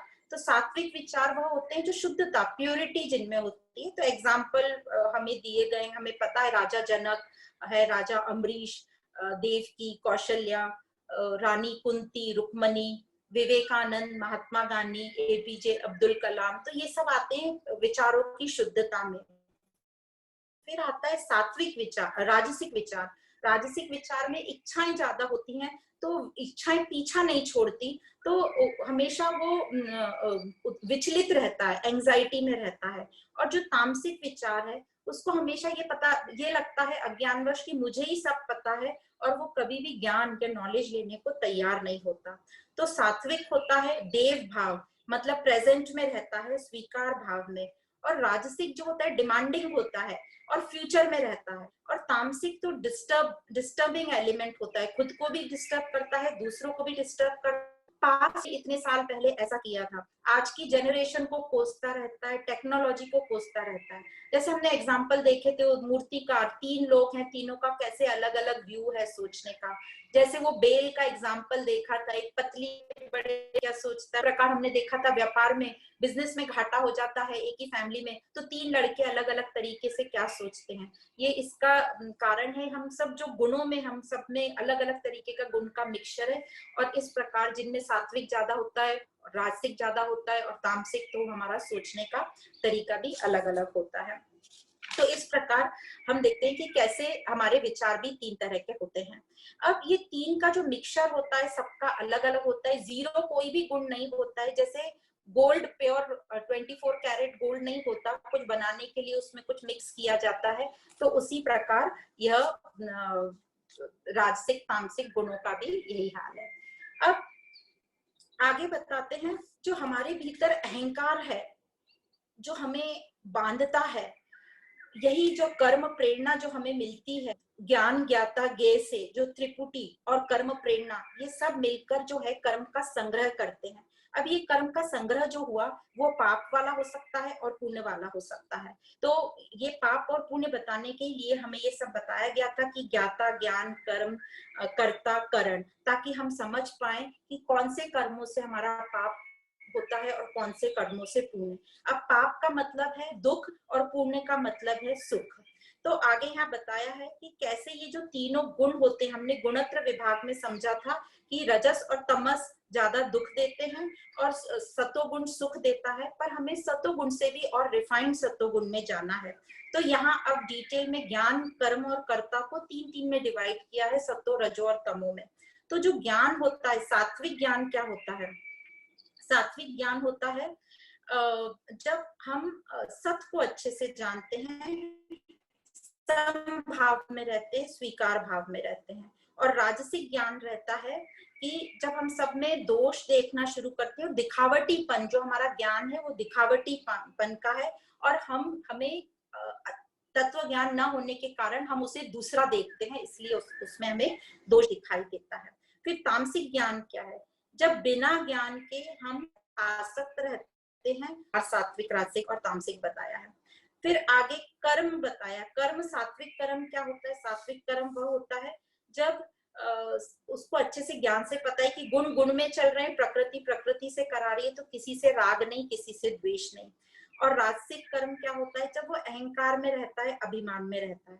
और तामसिक मतलब बिना ज्ञान के मोह पूर्वक काम करता है, कर्म करता है, तो उसको किसी को हिंसा हो रही है, किसी को हानि हो रही है, उसका परिणाम क्या है? बिना देखे समझे वो कर्म करता है और सामर्थ्य नहीं देखता कि इस कर्म से क्या परिणाम होगा, तो ये तामसिक कर्म हुआ।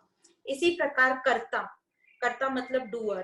तो सात्विक कर्ता कौन होता है? जो अपने आप को अकर्ता समझता है, अहंकार रहित समझता है, राग रहित रहता है, पर उत्साह के साथ काम करता है, और वो सिद्धि या असिद्धि मतलब पॉजिटिव आए चाहे नेगेटिव आए, दोनों रिजल्ट में सम रहता है, किसी को कॉपी नहीं करता। तो ये हुआ सात्विक कर्ता। राजसिक कर्ता कौन होता है? उसको हर चीज में अभिमान होता है कि मैंने किया, और वो फल की इच्छा से बहुत आसक्त रहता है, इसलिए कभी हर्ष में रहता है, कभी शोक में रहता है, और उसको बहुत लोभ रहता है, और उसको हमेशा लगता है कोई मेरी कीर्ति करे। तो इस प्रकार ये हुआ राजसिक कर्ता। और तामसिक कर्ता कौन है? तामसिक कर्ता, उसको कोई ज्ञान नहीं है, वो अशिक्षित है, बिना शिक्षा के वो छोटे छोटे काम में भी बहुत बड़ा लंबा टाइम लगाता है, क्योंकि उसको ठीक से ज्ञान नहीं है, असावधानी रखता है, जिद्दी रहता है, सबको दुख पहुंचाने वाला रहता है, थोड़ा अकड़ वाला रहता है। तो इस प्रकार वह अशुद्ध कर्म करता जाता है। तो इस प्रकार हमने सुना ज्ञान, कर्म, कर्ता कैसे सब तीन तीन प्रकार के हैं, सात्विक, राजसिक और तामसिक। पर जो ये सोचता है कि मैंने किया, मतलब उसकी बुद्धि ठीक नहीं है। पर जो विवेकी है, जिसको ज्ञान है, उसे पता है कि मैं स्वयं आत्मा हूँ, मैं लाइफ सपोर्टिंग सिस्टम हूँ, मैं बॉडी को सपोर्ट कर रहा हूँ, न कि बॉडी मुझे सपोर्ट कर रही है। तो उसे विवेक के कारण उसका जो अहंकार वासना है वो सब समाप्त होती है, और वो बंधन मुक्त होता है, वो अपने आप को फ्री फील करता है। पर क्योंकि अभी हमें बुद्धि और धृति नहीं समझ में आई ठीक से, तो यहाँ पे आगे थोड़ा बुद्धि और धृति के बारे में बताया है। तो ये बुद्धि और धृति क्या है? तो ये जो बुद्धि है, हमने समझा कि हमें सही गलत का भेद समझाती है और निर्णय लेने में बहुत मदद करती है। तो अगर हमारी बुद्धि राइट हुई, तभी हम सब इंद्रियों को राइट यूज कर पाएंगे, क्योंकि इंद्रियों में तो खुद का कोई ज्ञान नहीं होता, वे अपना काम करती रहती हैं। इसलिए बुद्धि को ज्ञान से हमको स्ट्रॉन्ग करना है। अब ये धृति क्या है? धृति बुद्धि का ही एक पार्ट है, और धृति मतलब विल पावर, धारण शक्ति। तो बुद्धि को जब तक धृति का साथ नहीं रहेगा, मतलब विल पावर का साथ नहीं रहेगा, तब तक वो दृढ़ निश्चय नहीं कर पाएगी। अगर धृति को लगता है कि मैं तो देही हूँ, वो पक्का है, तो बुद्धि कितना भी चाहे वो मैं आत्मा हूँ को पक्का निश्चय नहीं कर पाएगी। इसलिए बुद्धि के साथ धृति मतलब विल पावर का साथ बहुत आवश्यक है, और ये धृति बुद्धि का ही एक पार्ट है। तो जो संशयात्मक बुद्धि से निश्चयात्मक बुद्धि मतलब डाउटफुल बुद्धि से क्लैरिटी वाली बुद्धि हम तभी बना पाएंगे जब हमारा विल पावर स्ट्रांग होगा, विल पावर हमारे साथ होगा, धृति हमारे साथ होगी। जैसे एग्जाम्पल, बुद्धि ने कुछ भी कहा, जैसे बुद्धि ने कहा कि रसगुल्ला अच्छा है, खा लो तो हम खा लेंगे, हमें स्वाद अच्छा लगा तो हम सोचेंगे एक और खा लो। और बुद्धि धृति इतनी पावरफुल नहीं है, विल पावर, तो हम खा लेंगे। पर यदि हमारा विल पावर स्ट्रांग है, धृति बहुत स्ट्रांग है, तो वो फौरन बोलेगी नहीं, ज्यादा नहीं खाना, ये मेरी सेहत के लिए ठीक नहीं है। तो इसलिए बुद्धि के साथ धृति मतलब विल पावर का होना बहुत आवश्यक है, तभी हम एक निश्चयात्मक बुद्धि पर पहुंच सकेंगे। तो मंजिल तक पहुंचने के लिए धृति बहुत आवश्यकता है। धृति ही हमें मंजिल तक पहुंचाती है, धृति से ही हमें निर्भयता आती है, और बुद्धि से हम सिर्फ लक्ष्य तय कर सकते हैं, पर दृढ़ निश्चयता जो है मंजिल तक पहुंचाने का काम धृति का होता है। तो इस प्रकार बुद्धि और धृति हमने समझी। अब वो बुद्धि और धृति गुणों के अनुसार ये बुद्धि और धृति भी 3 तरह की है और अलग अलग हमको समझाई गई है। तो ये जो बुद्धि है, सात्विक बुद्धि कैसी होती है? सात्विक बुद्धि जो है प्रवृत्ति और निवृत्ति मार्ग को अच्छे से समझती है। प्रवृत्ति मतलब संसार की तरफ चलने वाला, और निवृत्ति मतलब हमारी आध्यात्मिक उन्नति वाला। तो वो कर्तव्य अकर्तव्य को अच्छे से समझती है, देह को, अंतःकरण को, आत्मा को, मुक्ति मोक्ष को ये सात्विक बुद्धि वाला बहुत अच्छे से जानता है। इसलिए वो जानता है कि ये जो बंधन है, ये जो देह का हमारे अंदर बंधन है, ये सिर्फ मन का एक भाव है, इसलिए उसे कोई भय नहीं है, संशय नहीं है। इसलिए उसके सारे काम यज्ञ, तप और दान सात्विक होते हैं, और वो अपने आनंद स्वरूप को अच्छे से पा सकता है। इसका एक बहुत अच्छा एग्जाम्पल है, जैसे एक बहुत बड़ा स्कूल था, तो वो स्कूल में एक सिक्योरिटी गार्ड था। वो बहुत काम करता था, बहुत अपने अच्छे ध्यान से पूरा मन लगाकर बहुत डिसिप्लिन से काम करता था। अब वो स्कूल के सामने ही एक बगीचा था, उस बगीचे में बहुत सुंदर फल लगा करते थे। तो वो बगीचे के मालिक ने देखा कि एक बार बगीचे में बहुत ज्यादा फल लगे, तो उसने एक टोकरी भर के फल जो है, ताजे फल, सोचा कि मैं ये सिक्योरिटी गार्ड को देता हूँ, ये स्कूल में इतना अच्छा काम करता है। तो वो किसान ने, जो बगीचे वाला था, उसने उस सिक्योरिटी गार्ड को फल का टोकरा दिया। अब जब सिक्योरिटी गार्ड को ये इतने सुंदर फल मिले, तो उसके मन में भाव आया कि इतने अच्छे ताजे फल का मेरे घर में मेरा क्या काम। तो वहां पर तभी स्कूल में प्रिंसिपल से मिलने एक स्वामी जी आए, तो सिक्योरिटी गार्ड ने वो फ्रूट का बास्केट स्वामी जी को दे दिया। अब स्वामी जी जब अंदर प्रिंसिपल से मिलने गए, तो स्वामी जी ने सोचा कि अरे ये इतने सुंदर फल हैं, इसका मैं क्या करूंगा, मैं इस प्रिंसिपल को दे देता हूँ। तो उन्होंने वो फ्रूट का टोकरा प्रिंसिपल को दे दिया। अब जब स्वामी जी चले गए और प्रिंसिपल, जब छुट्टी हो गई स्कूल की, तो प्रिंसिपल को लगा इतने सुंदर फल हैं, ये मैं तो रोज ही अच्छे फल खाता हूँ, ये सिक्योरिटी गार्ड को टोकरा दिया जाए ताकि वो अपने परिवार के साथ एंजॉय करे। तो वो प्रिंसिपल ने वो टोकरा वापस वो सिक्योरिटी गार्ड को दिया। कहने का तात्पर्य ये कि हमारे विचार, हमारी बुद्धि बहुत शुद्ध होते हैं, तो हम अच्छा सोच सकते हैं और सबकी भलाई के बारे में सोच सकते हैं। तो इसी को कहते हैं हमारा मन जो है लय हो गया, और जो हमारी बुद्धि है निश्चयात्मक और कुशाग्र हो गई। तो इस प्रकार यह हुई सात्विक बुद्धि। अब राजसिक बुद्धि क्या है? राजसिक बुद्धि वो संसार के लिए कर्म करेगा, सेवा करेगा, पर उसकी हमेशा फल की तरफ आसक्ति रहेगी कि मुझे कीर्ति मिले, और वो उसी में सुख उठाता रहेगा। और तामसिक बुद्धि क्या है?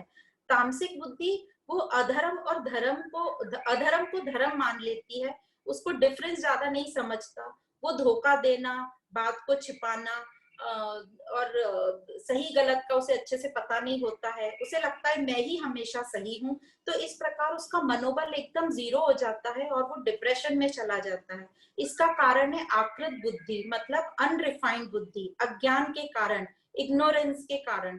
तो जब हमें ज्ञान मिल जाता है, तो ये जो बुद्धि हमारी रिफाइंड हो जाती है और सात्विक बुद्धि में चली कन्वर्ट हो सकती है। जैसे हम एक्टर्स को देखते हैं जो लोग बहुत नेगेटिव रोल करते हैं, जैसे प्राण है, प्रेम चोपड़ा है, शक्ति कपूर है, इन सबको हमने नेगेटिव रोल में देखा, पर वो अपना रोल इतना सुंदर निभाते थे कि उनको अच्छे से पता है कि ये हमारा रोल है, पर रियल में तो हम अलग हैं, और उनकी रियल लाइफ में भी वो एकदम ऑपोजिट कैरेक्टर हैं। तो हमें भी अपना ज्ञान से अपनी बुद्धि को बहुत स्ट्रॉन्ग करके अपना रोल बहुत अच्छे से निभाना है, ऐसा रोल कि जहां हम 100% उसकी तरफ, उस अपने रोल की तरफ न्याय कर सकें। पर हमारी जो बुद्धि है वो तो बहुत ही अभी मैली है, थोड़ी बिगड़ी हुई है, जिसको हम बोल सकते हैं थोड़ी धुंधली है हमारी बुद्धि। इसका कारण क्या है? इसका कारण यही है कि हमें ज्ञान की बहुत कमी है।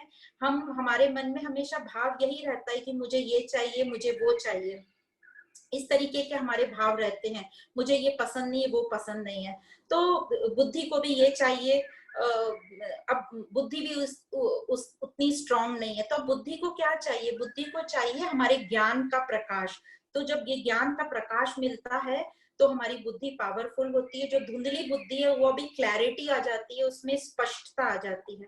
तो इस प्रकार हमारा नजरिया देखने का बहुत स्पष्ट हो जाता है, हम दूरदर्शी हो जाते हैं। तो अब हमें करना क्या है अपनी लाइफ में? तो अपनी लाइफ में तो हमें यही करना है कि ज्ञान से हमें अपनी बुद्धि और मन को स्ट्रांग करना है, और हमें अपने आप से सच्चे रहना है, अपने आप से सरल रहना है। जब हम सरल और सच्चे रहेंगे तभी हम आगे बढ़ सकते हैं।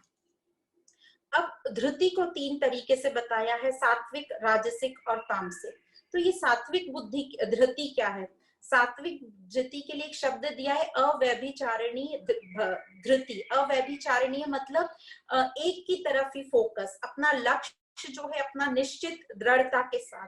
तो जब उसके द्वारा ये जो सात्विक स्वभाव वाले रहते हैं उनकी जो धृति रहती है, विल पावर रहता है, तो उनका विल पावर इतना स्ट्रांग रहता है कि मन, इंद्रियां सब संयम में रहते हैं। इसी को सात्विक धृति बोलते हैं, और तत्व की तरफ टिके रहते हैं। तो उनका जो अध्यात्म से देखा जाए तो उनका जो तत्व है वो है परमात्मा की प्राप्ति। तो उनका हर चीज परमात्मा की तरफ डायरेक्ट रहता है। कोई भी वो काम सोचते विचारते हैं, परमात्मा से उनका तत्व की तरफ उनका निश्चय रहता है। तो जो उनका लक्ष्य है वो परमात्मा की तरफ एकदम निश्चय पूर्वक रहता है। तो उनकी सभी इंद्रियां उसी तरफ डायरेक्टेड रहती हैं। और एग्जाम्पल यहाँ बहुत अच्छा दिया है। जैसे हम भजन गाते हैं तो पहले आपने देखा कोई भी भजन में हम अलग अलग लाइनें गाते हैं। जैसे पहले भगवान का रूप रंग सब हम तारीफ करेंगे, और आखिरी में सिर्फ भगवान का ही स्मरण रह जाता है। जैसे जाही विधि राखे राम ताही विधि रही है। तो ये बहुत हम तो, और धीरे धीरे फिर हम आ जाते हैं सीताराम सीताराम सीताराम, और फिर उसके भी आगे राम राम राम, और उसके बाद साइलेंस हो जाता है।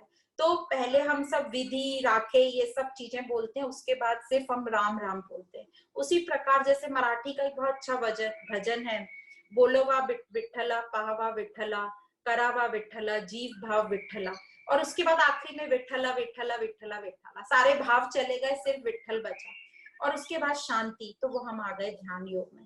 तो इस प्रकार ये सात्विक धृति वाले स्वभाव वाले लोगों का यह प्रक्रिया होती है।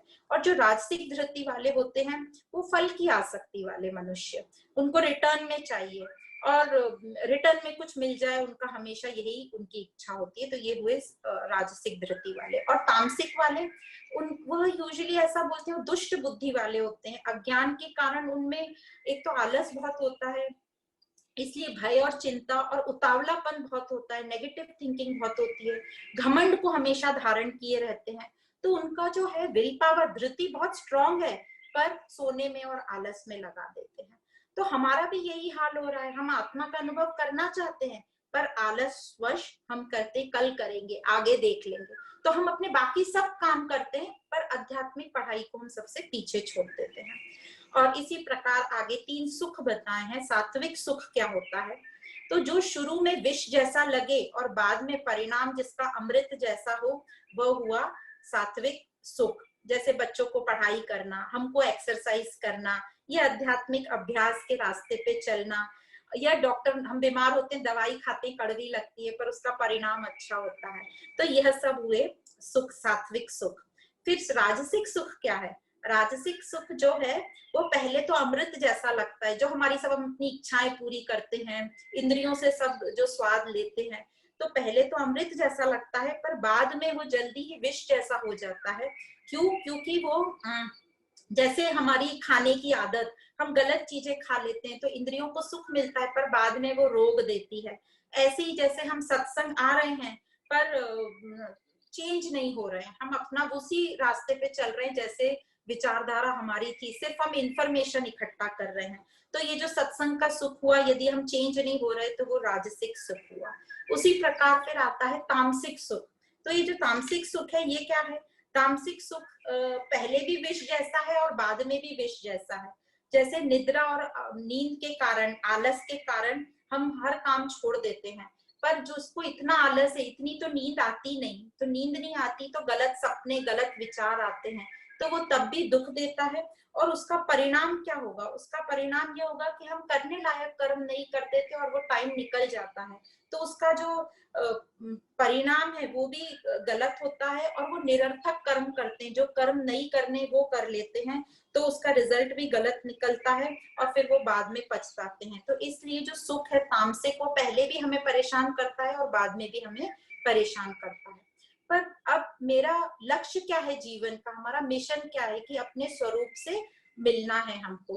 तो अपने स्वरूप से मिलने के लिए अपनी हम सभी इच्छाओं को अपनी बुद्धि के नेतृत्व में स्कैन करें और कर्मयोगी बने और अपने स्वयं से जुड़े।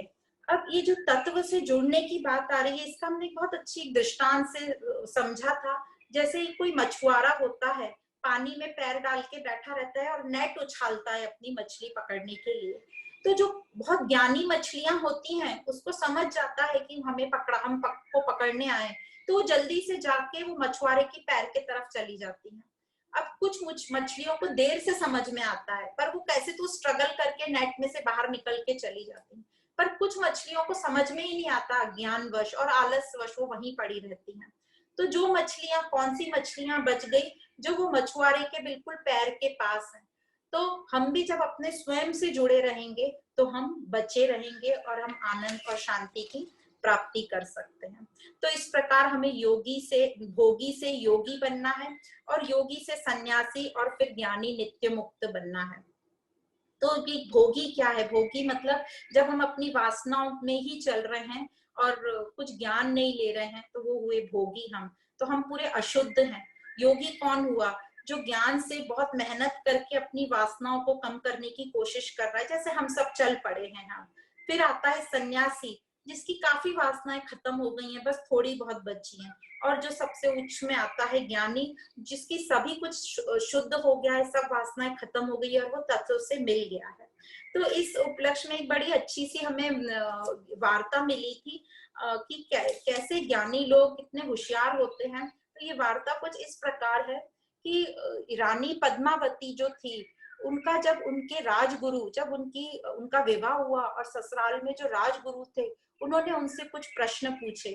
तो गुरु ने रानी से पूछा, क्योंकि जो रानी पद्मावती थी बहुत ही खूबसूरत थी, उसका रूप बहुत सुंदर था, तो गुरु को थोड़ा शक था कि ये कितनी गुणवती है। तो जब गुरु ने उससे पूछा कि तुम्हारे जीवन में रूप और गुण में से क्या महत्वपूर्ण है, तो रानी पद्मावती ने जवाब दिया कि गुण। उत्तर की ये जो परीक्षा थी उसमें एक और ये था कि कम से कम शब्दों में आंसर देना है। तो रानी ने कहा मेरे लिए गुण बहुत महत्वपूर्ण है। तो गुरु ने कहा फिर रूप का क्या हुआ? तो रानी ने कहा रूप तो देखने वाले की नजर में होता है। तो गुरु ने पूछा इसका मतलब क्या है? तो रानी ने कहा जैसे कई लोग शिवलिंग में पत्थर देखते हैं, पर किसी को पत्थर में भी शिवलिंग दिखता है। तो गुरु ने पूछा तुम्हारे हिसाब से जीवन क्या है? तो रानी ने 2 शब्दों में जवाब दिया, प्रेम और त्याग। तो गुरु ने पूछा ये सुख दुख का कारण क्या है, ये सुख दुख क्या है? तो रानी ने बोला ये सुख दुख भ्रम है, गलत धारणा है, मतलब इल्यूजन है। तो गुरु ने पूछा अच्छा एक आखिरी जवाब दो, ये सबसे बड़ी भेंट क्या होती है, सबसे बड़ी गिफ्ट क्या होती है? तो रानी ने जवाब दिया आशीर्वाद। तो गुरु बहुत उससे खुश हुए। एक और क्वेश्चन पूछा था कि युद्ध भूमि में सबसे इंपॉर्टेंट क्या है? तो रानी ने कहा था हिम्मत, और बाद में आशीर्वाद बताया कि सबसे बड़ी भेंट होती है आशीर्वाद। तो हमारी लाइफ में क्या आशीर्वाद हमें चाहिए? हमें चाहिए अपने ऊपर हम अपना आशीर्वाद करें, मतलब मेहनत। जब तक हम मेहनत नहीं करेंगे हमें आशीर्वाद नहीं मिलेगा। तो हमारी मेहनत ही हमारा आशीर्वाद है। तो जो हमारी भारतीय संस्कृति है जिसमें हमें यज्ञ, दान और तप बताते हैं, तो ये जो तप बताया गया है, ये तप है हमारी मेहनत। तो हमारी जब मेहनत हम करेंगे, अनुशासन के साथ रहेंगे, ज्ञान से चलेंगे, तो हमारे हर कर्म जो है यज्ञ में परिवर्तित हो जाएंगे, और दान जो भी उसका हमें फल मिलेगा वो हम सब में बांट पाएंगे। तो हमें अपनी ये जो संस्कृति है इसके हिसाब से हम ज्ञान में चलेंगे तो हम उस आनंद को प्राप्त कर सकेंगे। अब ये सब जो हमने इतना पढ़ा, ये सब प्रक्रिया करने के लिए कैसे भाव होना चाहिए, हमारे भाव कैसे होना चाहिए? तो हमारे भाव होना चाहिए जो अपने हमें स्वयं से जोड़े रखे। तो जो भी आज हम बैठे हैं, हमारे पास जो भी कुछ है, कम ज्यादा जो भी है, उन सब के लिए हमें ईश्वर का और सबका, पूरी प्रकृति का धन्यवाद देना चाहिए, शुक्रिया देना चाहिए, थैंक्स गिविंग एटीट्यूड में आना चाहिए हमने। और इसी को कहते हैं भक्ति। तो अपने भावों को परमात्मा से जोड़ना, यह हुआ भक्ति। पर हमारे भाव कैसे हैं? मेरा भाव हमेशा कैसा रहता है? हमारा भाव तो रहता है मुझे जो चाहिए वैसा ही होना चाहिए। और इस भाव के साथ हम घर में सबको परेशान करते हैं, अपने पेरेंट्स को, अपने बच्चों को, अपने पार्टनर को, अपने प्रियजनों को। हमारी सिर्फ डिमांड्स रहती हैं, एक्सपेक्टेशंस रहते हैं कि सभी मेरे हिसाब से हो। पर अभी हमको समझ गया कि पूरी प्रकृति अपने हिसाब से चलती है, हर कोई 3 गुणों में जीता है। तो पूरी गीता में कई बार आया है कि सब 3 गुणों में चलेंगे, सब अपने अपने नेचर के हिसाब से चलेंगे और हम चेंज नहीं कर सकते। पर जैसे हमने प्रकृति को एक्सेप्ट कर लिया है, जैसे जानवर लोग अलग अलग आवाजें निकालते हैं, जैसे डॉग होता है वो भौंकता है, जो बिल्ली होती है वो म्याऊ करती है, जो सर्प होता है वो हिस करता है, जो शेर होता है वो दहाड़ता है। इन सबको हमने अच्छे से समझ लिया है और इनके प्रति हमें कोई नाराजगी नहीं है, कोई फील नहीं होता कि ये गलत कर रहा है। तो यही बात यदि हम अपनी लाइफ में, अपने इंसानों में समझ लें कि सब गुण के हिसाब से होते हैं, सबका स्वभाव अलग होता है, तो ये हम जब समझ जाएंगे तो फिर हमें बहुत ही फ्रीडम फील होगा, अच्छा फील होगा। ये स्वीकार भाव होता है और यही होना आवश्यक है। तो यही हमें समझना है कि हमारे जीवन में कभी पॉजिटिव होगा, कभी नेगेटिव होगा। तो रोज उठते समय यदि हम इतना याद रख लें कि सब तरह की परिस्थितियां आने वाली हैं, क्योंकि संसार परिवर्तनशील है, कोई हंसाएगा, कोई रुलाएगा, कोई तंग करेगा, कभी खुशी कभी गम। जब सही में वह सीन सामने आएगा तब रिलैक्स रहना। तो ये हमारी तैयारी हुई कि रोज उठते समय हम याद रखेंगे कि कोई भी परिस्थिति आएगी हमारे सामने, और जैसे ही वो सीन सामने आएगा तब रिलैक्स रहना। ये मत सोचना दुनिया बनाने वाले काहे को ये दुनिया बनाई, यह सब कुछ सीखा हमने ना सीखी होशियारी। हमें ये नहीं कहना है कि हम अनाड़ी हैं, हमने ये ज्ञान प्राप्त किया है तो इससे हम आगे चलेंगे। रिलैक्स रहना, समझ लेना आप सही जगह पर हो, सही घर में हो, क्योंकि कहानी घर घर की, हर घड़ी बदल रही है धूप जिंदगी पर। मैं हूं ना ऊंचे लोग ऊंची पसंद, और विचार बदलो तो नसीब बदलेंगे, और फिर हम बोल पाएंगे मेरा आपकी कृपा से सब काम हो रहा है, करते हो तुम नाम मेरा हो रहा है, ए मालिक तेरे बंदे हम। जब हम यहाँ तक आ जाएंगे तो हम एक साक्षी भाव में आ गए। पर मेरा और उस मालिक का क्या रिश्ता, ये रिश्ता क्या कहलाता है? तो जब हम और अभ्यास करते रहेंगे तो हमें समझेगा कि वह तो प्यार का सागर है, तू प्यार का सागर है, तेरी हर एक बूंद के प्यासे हम। तो इस प्रकार यदि हमारी तैयारी रहेगी तो हमें कोई भी परिस्थिति में तकलीफ नहीं होगी, हम शोकग्रस्त नहीं होंगे। यहाँ तक जो हमने पढ़ा, इसका मतलब कि जो हमारे भाव हैं, जो हम भाव की बात कर रहे थे, अपने भाव परमात्मा की तरफ हम अर्पण करेंगे तो उससे हमारे मन बुद्धि में बहुत शुद्धता आएगी। अब कई बार हमको ऐसा लगता है कि नहीं, हमारी परिस्थिति में बहुत कुछ गलत हो रहा है। तो ये एक बहुत अच्छा, मैं आपको एक अनुभव बताती हूँ। एक बार कुछ ऐसा हुआ कि हमारी लाइफ में कुछ ऐसी घटना घट गई जो हमें लगा कि ये तो हमारी लाइफ में कैसे हो गई, ये तो मेरे साथ पॉसिबल ही नहीं है, ये कभी सोचा ही नहीं था ऐसा घटना। तभी एक बहुत ही छोटी सी बच्ची ने मेरे से पूछा, मैंने उसी से कंप्लेन करी कि ये ऐसे कैसे हो गया। तो उसने मुझसे एक ही प्रश्न पूछा कि कुछ दिन पहले तक तुम्हारी परिस्थितियां सब इतनी सुंदर चल रही थी, तो तुमने ये क्वेश्चन पूछा था क्या अपने आप से कि मैं ही क्यों अच्छी परिस्थिति के लिए? तो मैंने जवाब दिया, नहीं, मैंने कभी नहीं ऐसा सोचा। तो बोले जब ऐसा नहीं सोचा तो अब भी सोचने का कोई अधिकार नहीं है कि वाई मी, मेरे साथ ऐसा क्यों हुआ। तो यह एक्सपीरियंस हमको बहुत समझा देता है, और जैसे जैसे हम ये अनुभव कर रहे हैं तो इससे हमें जल्दी जल्दी समझ के और ऊंचा उठना है। हर समय हर व्यक्ति हमको कुछ ना कुछ, हर परिस्थिति सिखा देती है। तो हमेशा याद रखना, कुछ बुरा हुआ अपने साथ तो ये मत समझना मेरे साथ क्यों हुआ, उस चीज का याद रखना कि अभी तक जो हमारे साथ अच्छा हुआ वह भी तो मेरे साथ हुआ। तो इस प्रकार ये 5 भाव बताए हैं जो हम परमात्मा से, जिन भावों से जुड़ सकते हैं। और ये भाव हैं सखा भाव जो सुदामा के साथ था, वात्सल्य भाव जो यशोदा का था माँ के रूप में, दास्य भाव जो हनुमान का था, माधुर्य भाव जो गोपियों का था, शांत भाव जो ऋषियों मुनियों योगियों का होता है, और राधा मीरा रुक्मणी इन सब का जो भाव था वो प्रेम भाव था, अपनापन था। तो इस प्रकार यही होती है भक्ति। भक्ति और ज्ञान ये दोनों हमारे पंख हैं और दोनों का होना बहुत आवश्यक है। भक्ति हमको बाहर लोगों की सेवा करना सिखाती है और ज्ञान हमको स्वयं से मिलना सिखाता है। तो ज्ञान की जो पराकाष्ठा है वो भक्ति है और भक्ति की जो परिपक्वता है वो ज्ञान है।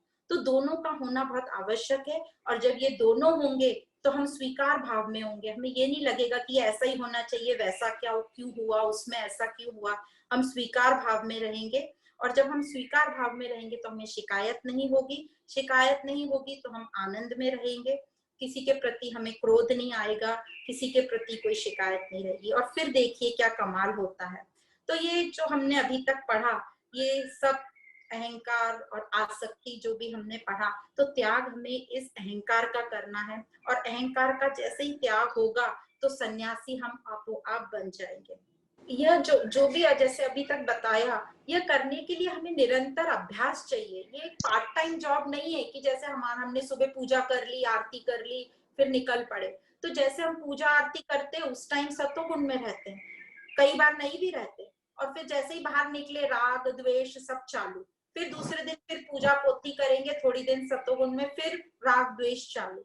तो ये हमारी कैसी होती है, जैसे पानी को हम छोड़ देते हैं तो काई जम जाती है, फिर उसको हिलाते रहना पड़ता है तो काई रिमूव। तो ये जो हम आध्यात्मिक ज्ञान है ये 24/7 हमको अपनी लाइफ में अप्लाई करना है। और ये जब हम प्रैक्टिस करते रहेंगे, धीरे धीरे अप्लाई करना, धीरे धीरे अभ्यास करते रहो, अप्लाई करते रहो, तो एक दिन हमें अवश्य समझ में आ जाएगा कि ये बंधन का कारण क्या है, ये जो आसक्ति है इसको हमें कैसे छोड़ना है, और हमारे में त्याग भाव आएगा। जब प्रेम से करेंगे तभी त्याग भाव आएगा और फिर स्वीकार भाव आएगा। तो अपने फिर हम हर भावों को, कर्मों को परमात्मा की तरफ लगा पाएंगे, उनको उस तरफ डायरेक्ट कर पाएंगे, तो हमें स्वतंत्रता, फ्री फील और हल्का फील होएगा। और उसी प्रकार हम प्रेम भाव में, स्वीकार भाव में आएंगे, साक्षी भाव में आएंगे। तो हमें इतना डिटेल में बताने का कारण 18 अध्याय में यही है कि जो हमारा बंधन का कारण निकले। हम बाहर ढूंढते हैं कि ये ठीक कर ले, मेरे बच्चे ऐसा कर ले, ये ऐसा कर ले तो मैं फ्री हो जाऊंगी। उससे हम फ्री नहीं होंगे। हमको अपने आप से ही पोजेशन फ्री, डिटैच होना है, तभी हम फ्री हो पाएंगे। क्योंकि हमारा नेचर ही असंगो हम है। संग का हमारा नेचर है ही नहीं है, तभी तो अकेले आए अकेले जाएंगे, वैसे वो प्रिंसिपल है। तो जितना टाइम यहाँ हम रहेंगे उसको हमें एंजॉय करना है। छोड़ना क्या है, सिर्फ आसक्ति छोड़ना है। तो इस प्रकार हमको समझ में आया कि ये जो अहंकार है, यह आसक्ति जो है, यह मेरे बंधन का कारण है। और ज्ञान से हम इस आसक्ति को काट सकते हैं, विवेक और वैराग से। तो मेरे जीवन में प्रेम का जो भाव है वो उत्पन्न होगा। तो अपने भावों को हम इस प्रकार परमात्मा की तरफ डायरेक्ट करते हुए और इस सुंदर प्रेम भाव, स्वीकार भाव और त्याग भाव के साथ हम अपनी आज की वाणी को यहाँ विराम देते हैं। अगले सेशन में आगे का 18 अध्याय कंटिन्यू रखेंगे। आप सभी को बहुत बहुत धन्यवाद एवं प्रणाम।